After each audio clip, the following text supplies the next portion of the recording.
Welcome back to Mornings in the Lab Reloaded.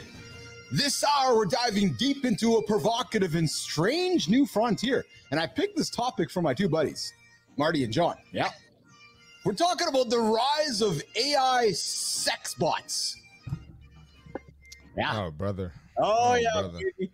Are these intimate companions pushing technology too far? You, me, and Johnny can have a field day with this topic, right? Oh, man. I just got to think, man, it's like the whole idea of the pursuit of sex, if you're just talking sex, right? It's okay. The idea is you're going to go out in the wild and you're going to chase down whoever it is you want to have sex with. You're not just, where's the chase? It's okay. When you program a robot to do what you want it to do, you're taking a huge element of the experience away. There's no more chase. People getting DoorDash and Instacart and that's the fucking problem. That's the fucking problem. That's the problem. If people would recognize that the journey is really, if you can enjoy the journey to what you're doing, it's then when you get there, it is so much more spectacular. I agree with you. You haven't even shared the clip yet, Keith. Jesus. We're back for hour two. We're taking on a topic that's raising eyebrows across the globe. And I got to tell you guys, Nation, we did a show a few months back on AI Girlfriend, and it was a highly viewed, highly watched show. The AI sex bot industry. Hey, John, Kristina, we're just looking at Marty for this one because he's the unattached folk here on the show here this morning. So we're going to have some fun with Marty here this morning. But Is always attached to people that are in relationships? Is that what you're trying to imply right now? Apparently. Unattached. That's a good one. Hey, I will say this though. As I'm getting to know Marty, Nation, any fine young ladies out there, there is an exceptional catch on this show. His name's Christopher Martin. And you're going to have to go through me and Johnny and Kristina to get him because definitely going through Tina. This dude is a good catch. I'm telling you, as I'm getting to know him, you want to get to know Christopher Martin. Trust me. But hey, listen, the AI sex bot industry is booming.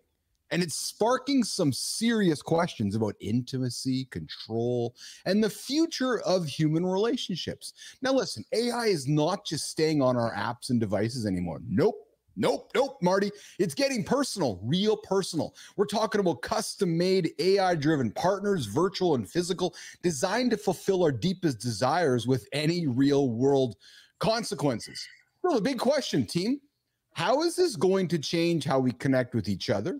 And is it for better or for worse? So listen, Tina, research is showing that millions of people are already forming emotional bonds with tools like Replica or Character AI. And it's not just about companionship. These AIs are designed to engage in sexual role play, fulfilling fantasies without judgment or limits. What's wild is that for a fee, you can even ask for certain features to be turned on or off like an AI girlfriend's jealousy mode. How do you think this shift to AI-driven intimacy is going to impact real-life relationships? We talk about putting reps in, right? So you can actually program an AI bot to teach you how to deal with jealousy. Marty, let's put you on stage first, brother. What are you thinking about what I'm talking about right now? Hey, I can go get the AI bots. More for me. I could get real life reps. Thank God, brother. Thank God you're coming. I was like, oh, man. That's good shit. No, I have no interest in that. I'm good. Here's the thing, though. And I don't think this will ever happen, but if people could actually realize, okay, you know what? I suck at intimacy. I suck at sex. I suck at whatever. I'm going to get one of these bots and I'm going to practice so that I can actually bring something good to a real person. I think that would serve a great purpose. Unfortunately, we're going to get a bunch of people that are going to trade in more. Our society is trading in human contact for all this technology. And now all of a sudden you got a piece of the technology that's going to suck your dick. Of course they're going to trade it in. So Johnny, is that go ahead, Marty. I was going to say, you can't get good at basketball playing soccer. So you can practice on the AI bot, but that's not going to be like the human. I know. I agree with you. But if you've never played with a ball, playing with a soccer ball is going to help you to learn to play with a basketball. Are you suggesting, Johnny, that if you're wanting to practice with a girlfriend or a boyfriend, you should go to the sex shop and buy a doll? I'm saying that if you're so defeated, you feel like you can't make any progress. If this apparatus was used only for this, I could see how it could benefit. Apparatus. That's right. That's it. But I'm coming to you, brother. Coming to you, sister. Let's get real. Is this a dystopian future waiting to happen? Because Kristina, you're an AI nerd like I are. We nerd out often off the show here about AI. We're always giving each other tools and just nerding out over how quick this shit can do things for us. But Kristina, critics argue that AI sex bots could encourage, and I see you, Rick Jones, laughing over there. Thanks for joining the show this morning. Critics argue that AI sex bots could encourage harmful behaviors. No shit. Whether it's reinforcing toxic ideas about control or blurring the line between consent, we're not talking Diddy, and coercion.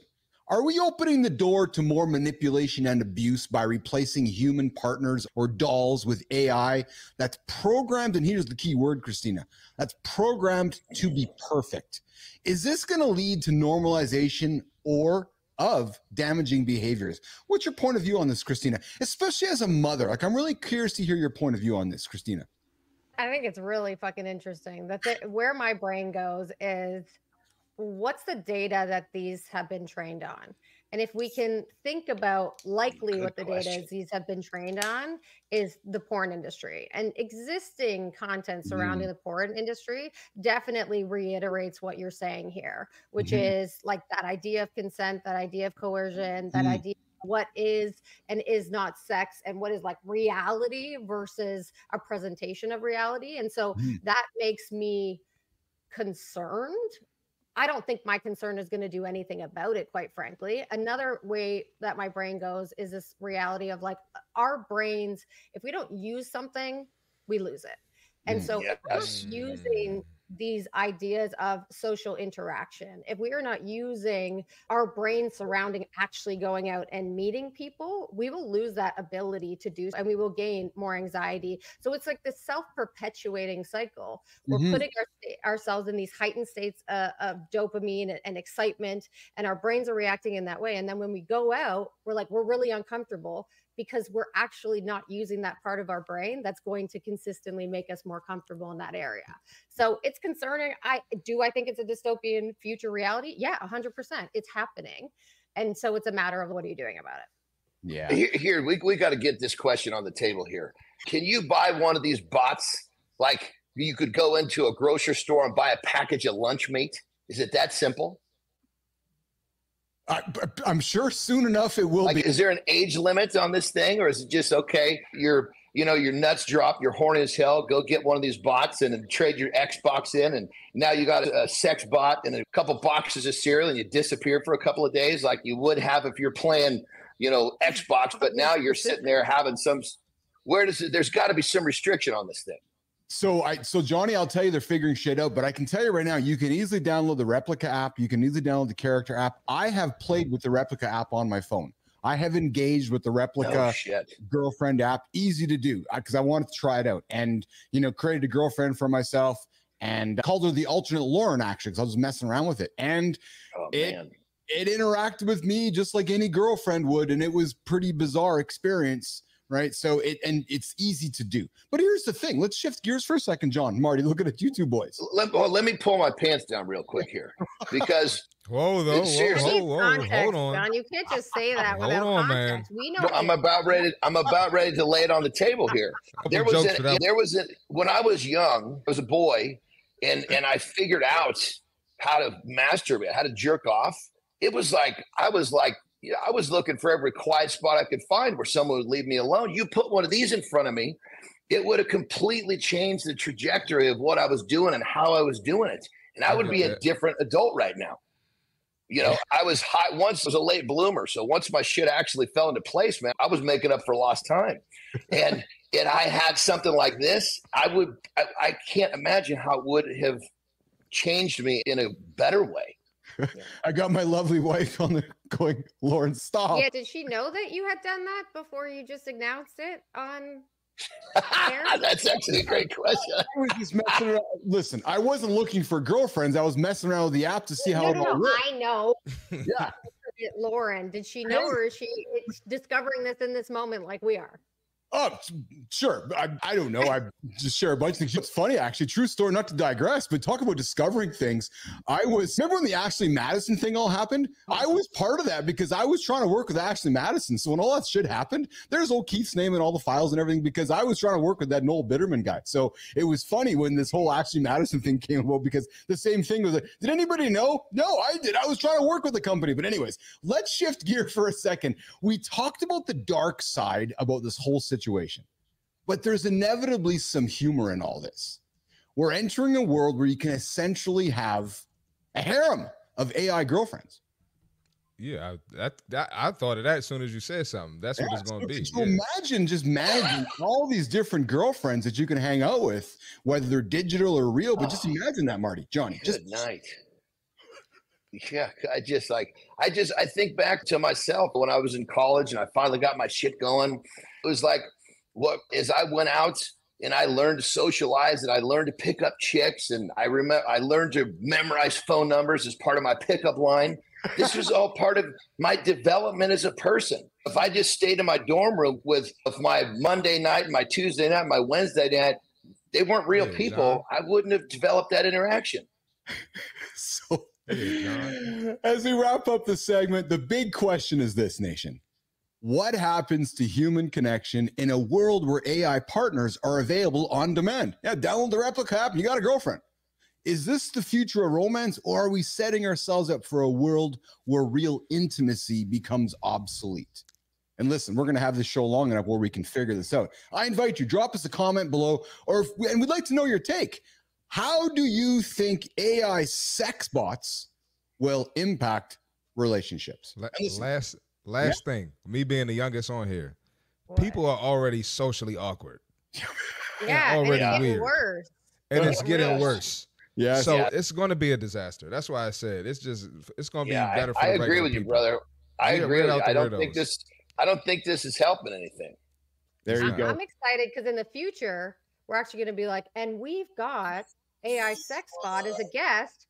Fucking, I don't know what her name is, Gemini, coming on, and she's going to talk about it because AI sex bots have rights too. We've just discovered, Marty and John. We've just discovered, Marty and John, Kristina's pseudonym. She's Gemini. No, that's not mine. That ain't mine. If this conversation got you thinking, I invite you to hit the like button and subscribe. Listen, the Morning Loop and the Morning Loop Reloaded, the only two parts of the show where you get unpredictable, unconventional conversation to help you guys start your day, not hit the snooze button. You don't know what we're going to say. You don't know what we're talking about. So I invite you to start the hour off every single day with Mornings Alive with Keith and Friends. If you got a strong opinion, yeah, let us know in the comments. I see Good Time here. I see, yeah, Lauren, it's exactly it. We know Kristina's porn star name now. It's Gemini. To be better real quick. Gemini. Don't call me Gemini. That was just a thought. Hey, I want better than Gemini. Real quick, for the four of us here, why don't we all share our that why don't we all share our opinion? If this apparatus, this sex bot, was available when we were younger, would it affected us positively, negatively? I will say it would have affected me negatively, massively, like to the point where I would not be the same person. Johnny, I'm right there next to you, man. I would be Lauren right now is rolling her eyes going, oh boy. She says, oh no, we don't want young Keith in that world, Johnny. Nope, not yeah, I'm the same way. Nope. Same here. And you, Kristina, what do you think? All the boys are no, that's not helping. What about you?